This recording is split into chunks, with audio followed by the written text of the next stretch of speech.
तो भाई सभी को राम राम। आई होप सब स्वस्थ होंगे और अपने पेपर की तैयारी में जुटे हुए होंगे। तो अपना नेक्स्ट रूरल मार्केटिंग का समझते हैं, फैक्टर अफेक्टिंग रूरल मार्केट। देखो रूरल मार्केट जो है ना उसको कई चीज़ें अफेक्ट भी करती हैं। ये चीज़ें नहीं है कि भी रूरल मार्केट है तो बहुत बढ़िया, इस तो कितना ही बेच लो, नहीं। वहाँ पे भी कुछ सीमाएं हैं जो चाह कर भी नहीं लांघ सकते। जो तो उसमें क्या क्या चीज़ें अफेक्ट करती हैं वो आज हम सीखेंगे। सबसे पहले आता है सोशो कल्चरल। सोशो कल्चरल में है जो रूरल एरिया का जो कल्चर है ना, वो ऐसा है कि वो लोग सस्ती चीज़ लेना चाहेंगे, टिकाऊ चीज़ लेना चाहेंगे और लंबे समय तक चलने वाली चीज़ लेना चाहेंगे। उन लोगों का ऐसा कल्चर है। उन लोगों का एक परसेप्शन है कि भी हमें तो ऐसी चीज़ ही लेनी है। वो चीज़ ऐसी लेना चाहेंगे कि अगर कोई उनका नोन है ना दुकान वाला, जो उनको ये कहता ताऊ जी आ गए बड़े बड़े दिना पाछे दर्शन दिए, तो वो उनसे शॉपिंग करना ज़्यादा अच्छे से समझते हैं कि भी हाँ यो तो हमने समझा, यो हमारे जैसा है, तो हमारी फैमिली जैसा ही है। वहाँ पे एक ट्रेडिशन है, गांव में जीन्स बहुत कम पहनते हैं, गांव में कुर्ता पजामा का चलन ज़्यादा है, गांव में परफ्यूम कम यूज़ करते हैं, गांव में साबुन का यूज़ बहुत कम करते हैं, समझे। गांव में अपना गैस सिलेंडर है उसका यूज़ कम करते हैं, इतना नहीं करते जितना शहरों में करते हैं। गांव में अपना बड़ी बड़ी गाड़ियों का यूज़ बहुत कम करते हैं, बाइक या साइकिल पे ज़्यादा काम निकाल लेते हैं। गांव में जो अपना ये टाटा ना ये अपनी गाड़ियां हैं जिसमें सामान ढोते हैं, अगर इनमें उनको कहा जाए कि भी आप चारा ले आओ, बरोटे ले आओ, तो वो चारा उसमें नहीं लेके आएंगे। वो बाइक के पीछे ही कोई ऐसी टोकरी लगवा लेंगे चलने वाली, दो पहिए वाली, वो उसी में लाद के ले आएंगे। तो उनका ट्रेडिशन कुछ ऐसा है। और ऐसे नहीं, जो आगे आने वाली जनरेशन है ना वो भी उनको फॉलो करती हैं। तो ये बहुत बड़ा एक बैरियर है, आप इसको नहीं हटा सकते सोशो कल्चरल पे। अच्छा, कास्ट है, डिफरेंट कास्ट हैं। जाट कम्युनिटी भी रहती है, लुहार कम्युनिटी भी रहती है, चमार कम्युनिटी भी रहती है, कैया में मुस्लिम कम्युनिटी भी रहती है। अलग अलग कम्युनिटीज़ रहती हैं। उन सब का ट्रेडिशन अलग है, क्या वो पहनते हैं, क्या वो खाते हैं, क्या वो सोचते हैं, अलग अलग है सबका, समझे। क्या वो यूज़ करते हैं, जो तो डिफरेंट कास्ट होगी तो उनका लेने का तरीका और जो उनके पास अप्रोच करेगा बेचने के लिए सामान को कि भी आप हमारा सामान खरीदो, उनकी अप्रोच अलग होगी। अच्छा, डिफरेंट टेस्ट हैं। जैसे गांव के लोग ज़्यादा चटपटा खाना, जैसे ये लेज़ हो गया, कुरकुरे हो गया, या फिर और कुछ हो गया, ये ओकेजनल चीज़ों पे खाना पसंद करते हैं, डेली नहीं करते। जैसे कोल्ड ड्रिंक हो गई, कम पसंद करते हैं, आजकल के बच्चे करने लग गए, नहीं तो पहले के लोग कहते थे नहीं पीना, ये अच्छा नहीं है। तो उन लोगों का टेस्ट डिफरेंट है। अब क्या है, ऑक्यूपेशन। ऑक्यूपेशन मतलब उनका कामकाज। कामकाज उन लोगों का बहुत ज़्यादा अलग है। बहुत ज़्यादा अलग क्या है, मैक्सिमम लोग खेती बाड़ी से जुड़े हुए हैं, अपनी खेती खुद उगाते हैं खाने का और अपना काम खुद करते हैं। वो किसी के ऊपर निर्भर नहीं रहना चाहते खाने के मामले में, समझे। तो ऑक्यूपेशन में डिफरेंट है। अच्छा, एक है ना रेफरेंस ग्रुप है। जैसे कि रेफरेंस ग्रुप क्या होता है, किस इन्वायरमेंट में वो रहते हैं, किस इन्वायरमेंट में वो काम करते हैं। जैसे गांव का इन्वायरमेंट खुला खुला होगा, वो बंद घर में रहना नहीं पसंद करते। वो चाहते हैं कि भी घर खुला हो, हवा आती जाती रहे और दो तीन आदमी रोड अपने गली में दिखते रहें, बोलते रहें। तो उनका ये है इन्वायरमेंट रहने का। वर्क वर्क जैसे गांव में अगर कोई डॉक्टर है और गांव में रह रहा है तो उसका लाइफस्टाइल अलग होगा थोड़ा सा, समझे। अगर कोई सिर्फ खेती करता है तो उसका लाइफस्टाइल अलग होगा। तो एक गांव में जिसकी पॉपुलेशन 500 है उसमें भी अलग हो गया लाइफस्टाइल। तो कैसे बेचने के लिए एक ही स्ट्रेटजी काम आएगी, अलग अलग स्ट्रेटजीज काम आएंगी बेचने के लिए सामान को। अच्छा, फैमिली। अब क्या है, धीरे धीरे है ना, जो फैमिलीज थी पहले रहती थी कंबाइंड फैमिली होके, अब भाई भाई अलग हो गया, माता पिता वो अलग होके रहने लग गए, तो अब कंबाइंड फैमिली से होगी न्यूक्लियर फैमिली, अलग अलग होने लग गई।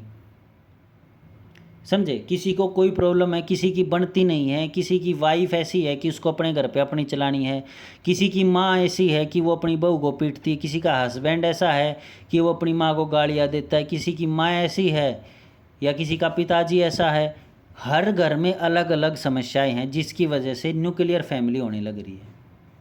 और उसमें क्या है, जो मार्केट की स्ट्रेटजी है वो अलग अलग टाइम टू टाइम चेंज होती रहती हैं उनको टैकल करने के लिए।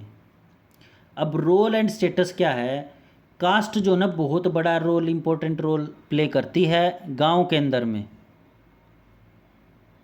जैसे अगर गांव में कोई जमींदार है तो उसका रुतबा अलग होगा, अगर गांव में कोई डॉक्टर है तो उसका रुतबा अलग होगा, अगर गांव में कोई रेहड़ी चलाता है तो उसका रुतबा अलग होगा। गांव में स्टेटस, हाई कास्ट का स्टेटस हमेशा हाई रहता है गांव के अंदर।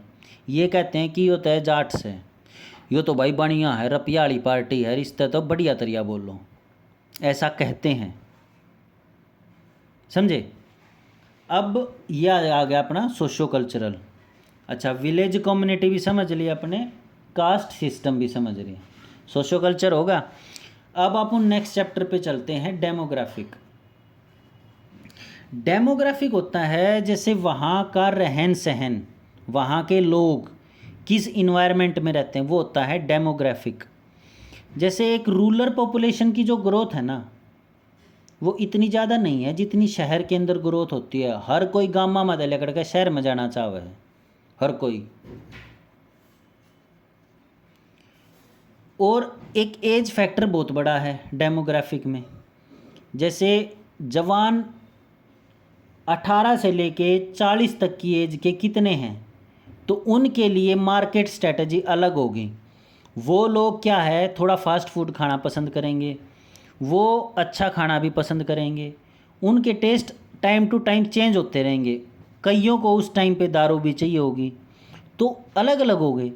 वही 40 से और 60 के बीच की टेस्ट अलग हो गई, और 60 प्लस वालों के लिए ये होगी कि हमें तो बस खाना दे दो, 2 टाइम का कोई दिक्कत नहीं, थोड़ा टैलेंट ना हो जाए, अच्छी तरह बात कर लो बस, उनका अलग हो जाएगा। एजुकेशन, अच्छा एजुकेशन बहुत बड़ा अहम फैक्टर है। गांव के अंदर एजुकेशन इतनी ज़्यादा मात्रा में है नहीं जितनी होनी चाहिए, एजुकेशन का स्तर बहुत ज़्यादा कमज़ोर है।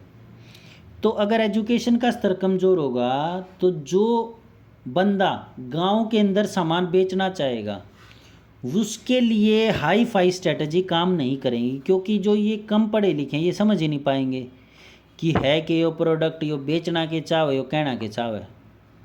समझे? ऑक्यूपेशन, वो क्या काम करते हैं इससे रिलेटेड। अच्छा, लैंड ओनरशिप। अब क्या है, किसी के पास है 1 किला, किसी 1 किलड़ी, किला के 1 किला थोड़ा ना बोले, 1 किलड़ी बोली जाएगी। किसी के पास है 1.5 किला या 2 किला, या किसी के पास है 100 किले ज़मीन, 100 एकड़ ज़मीन। तो उन दोनों की जो है ना अपनी खुद की आपूर्ति अलग अलग होगी।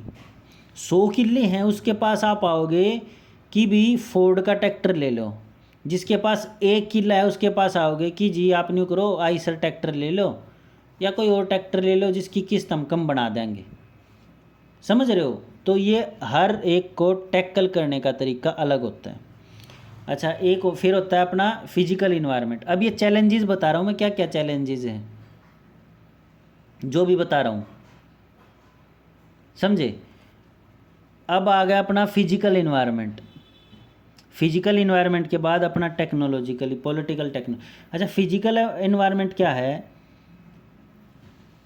कुछ गांव में तो है ना, जैसे सारी की सारी फैमिली उस गांव में रहती है क्लस्टर्ड फॉर्म में, और कुछ गांव के अंदर उसकी फैमिली नहीं रहती, सिर्फ 1-2 लोग रहते, बाकी शहर में भाग गए स्कैटर्ड। तो उनकी शहर वालों की इच्छाएं अलग होगी और गांव वालों की इच्छाएं अलग होगी। कुछ क्या करते हैं, शहर गांव के अंदर होते हुए भी बाहर की बाउंड्री पे भाग जाते हैं, बारवाई घर बना लें। तो उनकी अब जो एक इच्छा थी ना कुछ चीज़ लेने की, वो टोटली चेंज हो जाएगी, क्योंकि वो गांव के अंदर नहीं रहते, और गांव के अंदर नहीं रहते तो वो उन लोगों से संपर्क उनका कम हो जाएगा जो ये चीज़ें कहते थे कि भी राख से ही बर्तन साफ कर लो। अब वो क्या करेंगे, बाहर वाले लोग, वो टीवी देखना ज़्यादा पसंद करेंगे क्योंकि अकेले हो गए। टीवी देखेंगे तो टीवी में जो ऐड आएगी वही चीज़ उनको लेने के लिए लोभ करेगी, तो वो लोग वही चीज़ लेंगे। अच्छा, एक रूरल हाउसिंग पैटर्न। आजकल तो गांव के अंदर घर ज़बरदस्त बनने लगे, शहर को भी माफ़ कर रहे हैं, लेकिन पहले टाइम पे हर गांव में भी ऐसा नहीं होता। गांव के अंदर घर होते हैं सिर्फ और सिर्फ छोटे से। कभी भी बुजुर्ग से पूछना, वो हमेशा कहेगा कि बेटा घर पे पीछे बर्बाद नहीं कराया कर, काल न कुछ भी आ गया तो सारे पीछे ख़त्म हो जाएंगे, काल न हल्लन आ गया, अर्थक्वेक आ गया तो सारे पीछे जीरो हो जाएंगे। दे ऑलवेज सेड, वो हमेशा कहते हैं, कौन, बुजुर्ग, कि भी कभी भी घर के ऊपर ज़्यादा पैसा खर्च मत करो, दिखावटी मत बनो, इससे अच्छा कुछ खाओ और कुछ ठीक ठाक सा काम करो, कुछ धरती ले लो जो आपकी आमदनी को बढ़ाए। समझे। आगे आ जाता है अपना पॉलिटिकल इन्वायरमेंट। समझ रहे हो किस किस की क्या क्या दशाएं हैं, कौन क्या सोचता है, क्या क्या प्रॉब्लम्स आ रही हैं रूरल मार्केट के अंदर। फिर आ जाते हैं अपना पॉलिटिकल इन्वायरमेंट। जैसे पंचायती राज इंस्टीट्यूशन आया 1993-94 में, तो उसके आने के बाद, जून 93 में, उसके आने के बाद क्या हुआ, पंचायतों में काम होने लग गया। अब पंचायतों को डायरेक्ट पैसा मिलता है जो वो उस पैसे को अपने गांव के अंदर यूज़ करते हैं, अच्छी सड़कें बनाने के लिए, पानी लगाने के लिए, स्ट्रीट लाइट लगाने के लिए, इंटरनेट लगाने के लिए, या भाई किसी खेत में कुछ काम है वो करवाने के लिए, खेत की राई, गोंडा क्या कर, खेत की सड़क को गोंडा कहते हैं, तो उस गोंडे को बनवाने के लिए। तो वो सारी चीज़ें यहाँ से होगी, तो अब धीरे धीरे उनकी इच्छाएं की भी बढ़ेंगी। अब ग्राम सभा के अंदर सरपंच होते हैं, ग्राम सभा को 1 साल के अंदर मिलना होता है। ये ग्राम पंचायत एक्ट है, उसके अंदर है कि भी इस ग्राम सभा को साल में 2 बार मिलना ही मिलना पड़ेगा, नहीं तो भंग हो जाएगी। समझे।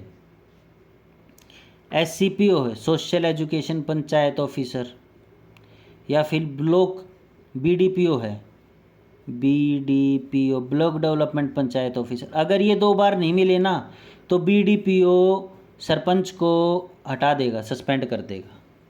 तो इनको 2 बार मिलना ही मिलना होता है। तो अब गांव के अंदर भी बहुत बढ़िया वैसे ये काम हुआ है, ग्राम सभा और पंचायती राज इंस्टीट्यूशन जो बने हैं ना, वो बहुत बढ़िया चीज़ बने हैं। इससे क्या, गांव के अंदर काम हुआ है, और गांव के अंदर अगर सड़कें बनेगी तो लोग उस सड़कें हैं तो व्हीकल भी लेंगे, व्हीकल आएगा तो नया सामान भी आएगा गांव के अंदर। तो ये है। अब टेक्नोलॉजिकली इन्वायरमेंट, अब क्या है, वैसे तो बाहर देखा जाए तो जो अपना ये है ना मशीन्स वगैरह, ये बहुत तेज़ी से उपयोग में आ रही है, लेकिन गांव के अंदर तेज़ी से नहीं आ रही। कई गांव के अंदर तो आज भी हल से खेत को जोतते हैं। हल आई थिंक देखा होगा सबने, जो अभी वीडियो सुन रहे हैं, हल से खेतों को जोतते हैं। तो वो टेक्नोलॉजी के फ्रेंडली नहीं है। अब इंफॉर्मेशन एंड कम्युनिकेशन, अब की कई गाँव में तो रेंज ना आती, तो वो कितना अपना सामान बेचेंगे और क्या करेंगे, उनने न्यूए नहीं मेरा सामान क्यों कर बेचना है। और या गवर्नमेंट हर चीज़ न करे ऑनलाइन, समझे। तो उनके लिए गवर्नमेंट को अलग से उनको सिखाने के लिए हर गांव के अंदर सरल केंद्र लगाने चाहिए, फ्री ऑफ कॉस्ट, जो गांव वालों को ट्रेनिंग दे कि भी आप अपना काम ऐसे करवाओ, या यहाँ आओ, आपका फ्री ऑफ कॉस्ट काम होगा, आपसे पैसे नहीं लिए जाएंगे, या 10 रुपये लिए जाएंगे, ऐसे करके मिनिमल चार्जेस रखो। तो अगर गांव वालों को आगे बढ़ना है तो टेक्नोलॉजिकली इन जो चैलेंजेस है ना उनको बाईपास करना ही करना पड़ेगा।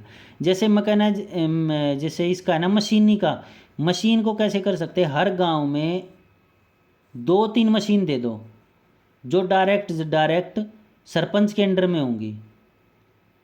और जैसे गेहूँ कटने की बारी आई तो कंबाइन दे दो एक गांव के सरपंच को, तो सारा समाना काट देगा। या 4 गांव के को एक कंबाइन दे दो, वो भी बहुत है। समझे। ऐसे हम टेक्नोलॉजी को बाईपास कर सकते हैं। अच्छा जी, अब आ गया economic environment, rural economic environment. So ये हमने चैलेंजेस पढ़ लिए। ओके, जो रूरल मार्केट को अफेक्ट करते हैं, क्या क्या है ये जो रूरल मार्केट को अफेक्ट करते हैं। सो चलो ये और पढ़ा देता हूँ। रूरल इकोनॉमिक इन्वायरमेंट ये क्या है। रूरल इकोनॉमी में है ना, बहुत जल्दी जल्दी चेंजेस आ रहे हैं। कुछ टाइम पहले देखो आप, आज से 10-15 साल पहले जो गांव थे वो कैसे थे, और आज देखो गांव कैसे हैं। तो वो कैसे हो रहा है, वो हो रहा है, एक तो अच्छी सड़कें बन गई, इंफ्रास्ट्रक्चर अच्छा हो गया। इंफ्रास्ट्रक्चर अच्छा होने की वजह से वहाँ पे ट्रैफिक आया, और ट्रैफिक जहाँ आता है वहाँ पे बहुत सारी चीज़ें साथ में आती हैं। दुकानें हो जाती हैं, दुकान होंगी तो उसमें सामान भी आएगा, सामान आएगा तो लोग खरीदेंगे तो उनको टेस्ट पता लगेगा, फिर और चीज़ों की चाह बढ़ेगी। ऐसे ऐसे ये चीज़ आगे बढ़ती रहती है। अच्छा, रूरल इकोनॉमिक स्ट्रक्चर है, जैसे फार्म सेक्टर हो गया और नॉन फार्म सेक्टर। अब रूरल में जो है ना, अपने गांव देहात में दो ही काम है, या तो वो फार्म सेक्टर है या फिर non farm sector. Farm sector में खेती या खेती से जुड़े हुए कोई भी काम, जैसे बागबानी हो गई, वो होते हैं फार्म सेक्टर में। अच्छा, नॉन फार्म सेक्टर में आगे जैसे पंचर की दुकान गांव के अंदर होती है, परचून की दुकान गांव के अंदर होती है, मेडिकल स्टोर गांव के अंदर होता है। नॉन फार्म सेक्टर हो गए ना। तो ये भी एक इकोनॉमिक का इन्वायरमेंट है, रूरल इकोनॉमिक का। अच्छा, रूरल एंटरप्राइजेस मतलब आजकल गांव के लोग क्या करने लग गए, साउथ साइड में वो लोग तेल बेचते हैं। तेल क्या कि भी वहाँ पे ऐसी जड़ी बूटियाँ हैं, हर गांव में कुछ ना कुछ विशेष होता है, ये बात ध्यान रख लेना। अपने गांव में पूछना, कुछ ना कुछ विशेष मिलेगा, हर गांव में होता है। तो वो लोग क्या किया, उन लोगों ने अपने प्रोडक्ट को इतना इंटरनेशनल लेवल का बना दिया साउथ में, कि वो अपने प्रोडक्ट को अब बाहर कंट्रीज़ में आदान प्रदान भी करते हैं, यानी कि एक्सपोर्ट भी करते हैं। एक तेल है, उससे बाल लंबे होते हैं और मजबूत होते हैं, और बाहर गांव में ज़बरदस्त मांग है। अब जैसे चारपाई है, खाट जिसको हम कहते हैं, इस खाट की मांग इंडिया में तो कम होगी, लेकिन बाहर के देशों में ज़बरदस्त होने लग रही है।